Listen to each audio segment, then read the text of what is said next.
All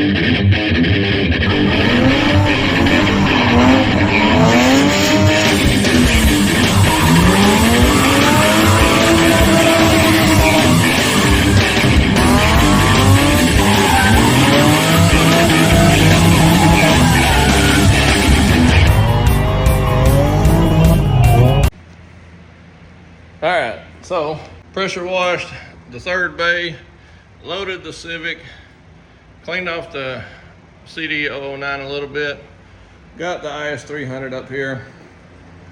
I guess maybe tomorrow's Saturday, so maybe tomorrow might start working on that jewel. Don't know just yet.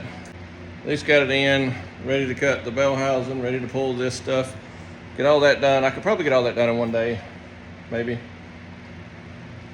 So we won't have the parts till then, but I can do some painting. I don't know. I'll figure out what I'm doing. I may come paint some fittings and stuff, or some stuff here tomorrow. I may do all that tomorrow and then do this Monday. But I won't have any parts, I don't think, till probably Monday or so. That being the case, I'm still kind of in limbo-ish. But I need a break. I might take tomorrow off, start fresh and new on Monday. But the other floors look a lot better.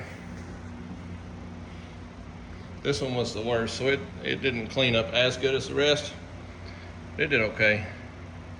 You can still see some of the lines in there where the oil was in the floor or whatever, but it did all right. So, all right, we're gonna call it a day. We're gonna clean up the front porch here tomorrow or Monday, whatever, sweep all that up. Then we'll pressure wash all that before we leave. Get these cars done. That's the primary stuff. My son drove the IS300 home today, or the BMW. So that's one less car here. Did a little all-wheel drive burnout.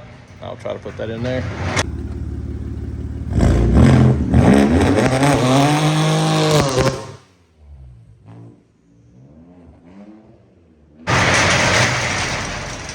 So,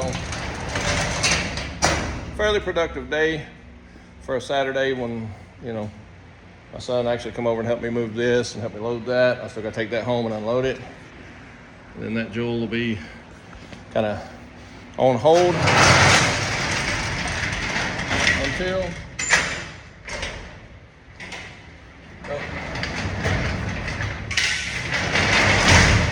something under the door.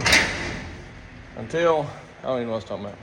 Oh, that'll be on hold until I get working on stuff at the house, get all this stuff at the shop knocked out. That's where I'm at. Waiting on parts. All right, here we go. All right, as you can see behind me, I'm putting the BC coilovers on the S13. I don't have all the parts to finish the transmission yet, but I was just gonna look at the difference here. So that's how much drop you're gonna get. I don't know the factory tension that thing will have, so that may give more than this, so this may end up being just a small drop. But visually, you can see the difference in the makeup of these two. That's what it looks like on the car, if you can see it. I don't know, it's kind of dark. It's in there. Just need to snug up the two top bolts, and we will have one side in. We'll jump on the other side and knock it out. I don't know what else I'm gonna try to get done today, but we'll at least get that. So far, so good on this. And yeah, we'll adjust them later once we get everything situated with the car and moving it and working on it later. But for now, we got them on the car, and so they'll be stored on the car instead of in a pile somewhere of just parts. So that's why I want to put the motor in this thing and a few of the things that we can't get to, go ahead and knock that out. So that's the BC coilovers, and they're going on the S13. So, all right, here we go.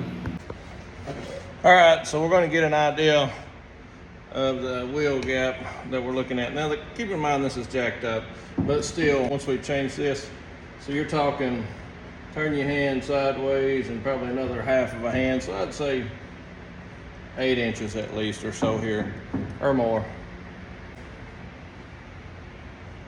That's the gap we got. We'll swap it out, and then we'll come back, and then we'll see the gap we got with it jacked up. I should have got a video of it sitting on the ground, but it's stock 240, you know about what it looks like.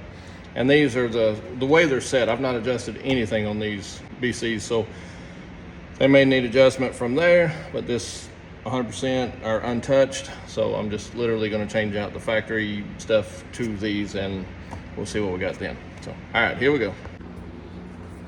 All right, I'll change the shock or the strut or whatever you call it, coilover. And so all I did was, first thing, there's a 17 millimeter nut right there on the other side of that flat washer. Took it off, took a pry bar, wherever it's at. I stuck my pry bar right here and pulled it back, and it just pushed the strut that way. And the two nuts right there, I just loosened them.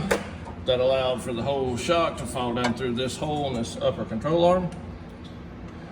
And I pulled it just straight out the bottom, stuck the other one straight up in there, and I just put the nuts on it just a little on the inside, so that way I could move this back and forth. And so I put my jack underneath here, jacked it up, put pressure on it to line up this stud, and then as it lined up, I had slack from where I left the nuts loose on top, and I pushed it, you know, enough to pull it on.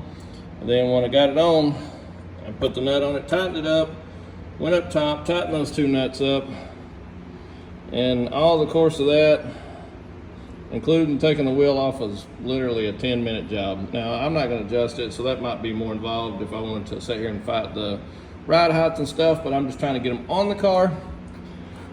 And so now we'll check the heights with the wheel on it and see what the difference is.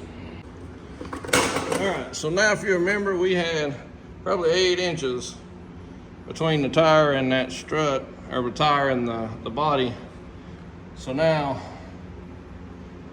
you got that. So it could have been a combination of that being an old shock and it's sagging way down here, and these still may need adjusted. Of course, this is a bigger tire, but this is the same tire that we went by earlier. I didn't change anything, you know, from there, but I think this tire is too big or bigger than the other side.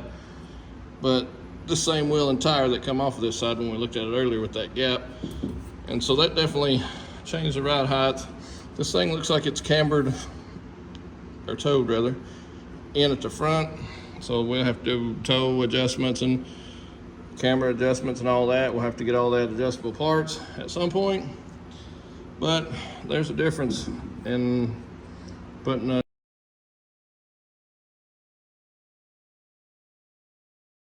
new coilover on it. So I mean, you're talking, it took up 7 of the 8 inches out of the ride height. So yeah, but all right, here we go.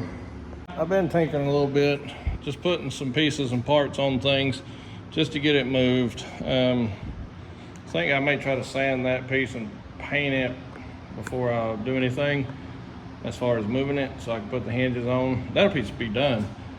Then I'll just hang the hood on it, and the hood can be wrapped or whatever. I won't have to change anything, but still have to pull this one off and paint all that, so I might as well do all that too. I think I'm gonna do it before we leave here. I don't know just yet, but maybe.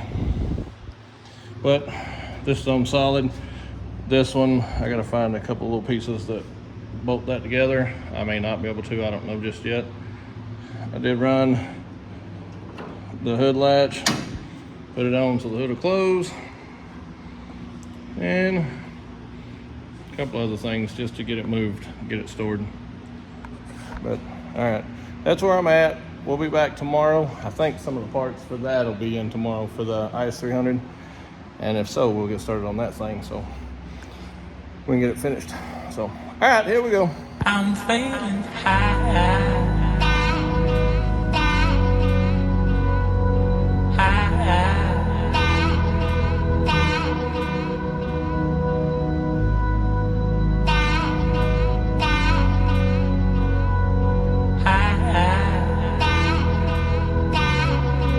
I'm feeling high.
failing